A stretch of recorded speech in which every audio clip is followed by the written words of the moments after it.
সাক্ষী থাকুক শাহলসূত্র বটের পেয়াদারা, সাক্ষী থাকুক ছাতির পলাশ বুনো ফুলের ধান, সাক্ষী থাকুক কাদায় আঁকা আহত এক ধাবা, সাক্ষী থাকুক হাজার বছর হাওয়ার গোরস্থান, সাক্ষী থাকুক মৃগনাবীর কস্তুরী ভোরবেলা, সাক্ষী থাকুক সাঁওতালি ক্ষোভ চক্ষ পিশাচ দল, সাক্ষী থাকুক বাদর ময়ূরগুলির ধ্বনির খেলা, সাক্ষী থাকুক পাতালপুরুত হোমের গাওয়া নয়। নমস্কার, শুভ সন্ধ্যা। আজ শিলবাগান সার্বজনীন সরস্বতী পূজা কমিটির তার উদ্ঘাটন পর্ব। ইতিমধ্যেই আমাদের মধ্যে এসে উপস্থিত হয়েছেন আমাদের বাংলার মাননীয় মুখ্যমন্ত্রী শ্রীমতী মমতা বন্দ্যোপাধ্যায়ের আশীর্বাদ ধন্যা এবং আমাদের মাননীয় সাংসদ শ্রীমতী রচনা বন্দ্যোপাধ্যায় ও আমাদের মাননীয় বিধায়ক শ্রী ইন্দ্রনীল সেন মহাশয়ের স্নেহধন্যা কন্যা, আমাদের চন্দননগর পৌর নিগম 1 নম্বর ওয়ার্ডের মাননীয় কাউন্সিলর শ্রীমতী পাপিয়া সিংহ রায় মহাশয়া। শিলবাগানে 7তম বর্ষের নিবেদন নব অন্ন, যার ভাবনায় আমাদের কোষাধ্যক্ষ সপ্তম সেন এবং আমাদের মাতৃপ্রতিমার চালচিত্রের সজ্জা করেছেন আদিত্য দত্ত, রণজিৎ সাত্রা ও সপ্তম সেন, যার ভাবনা আমাদের বাংলার মাননীয় মুখ্যমন্ত্রী শ্রীমতী মমতা বন্দ্যোপাধ্যায়ের আদর্শ বক্তব্য ধর্ম আমার ধর্ম তোমার উৎসব সবার।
শিলবাগান সার্বজনীন সরস্বতী পূজা কমিটির উদ্যোগে আজকে যে তার উদ্ঘাটন হলো, আমি উপস্থিত সভাপতি, সম্পাদক, কোষাধ্যক্ষ সহ সকল সদস্যদের এবং আপনারা যারা এখানে উপস্থিত আছেন সমস্ত গুরুজনকে আমার ভক্তিপূর্ণ প্রণাম, শ্রদ্ধা এবং ভালোবাসা জানাচ্ছি।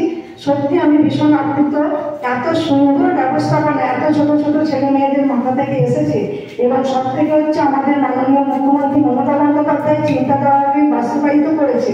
যেমন হচ্ছে দ্বার উদ্ঘাটন হলো ধর্ম যার যার উৎসব সভা, এবং তারপরে ওরা যখন আমাকে ইনভাইট করতে গেছিল তখন আমাকে বলেছিল যে আমাদের এই থিম, এবং সেই থিমকে এত সুন্দরভাবে এখানে ফুটিয়ে তুলেছে। সত্যি খুব আমি খুব মোহিত বলতে।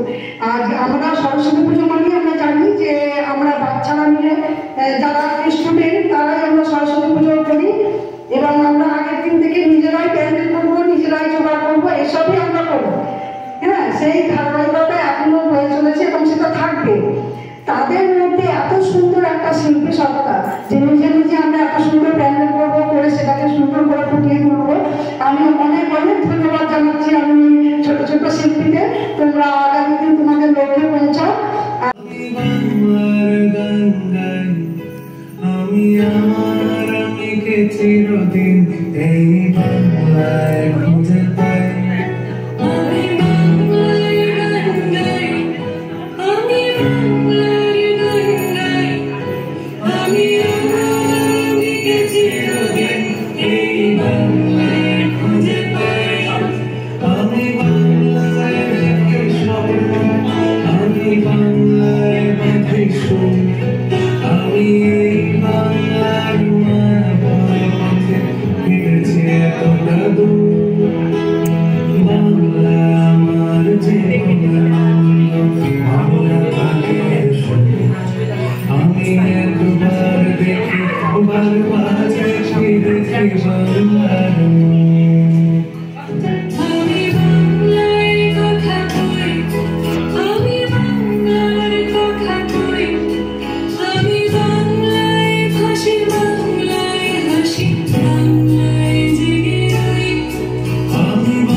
মানুষের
শুধু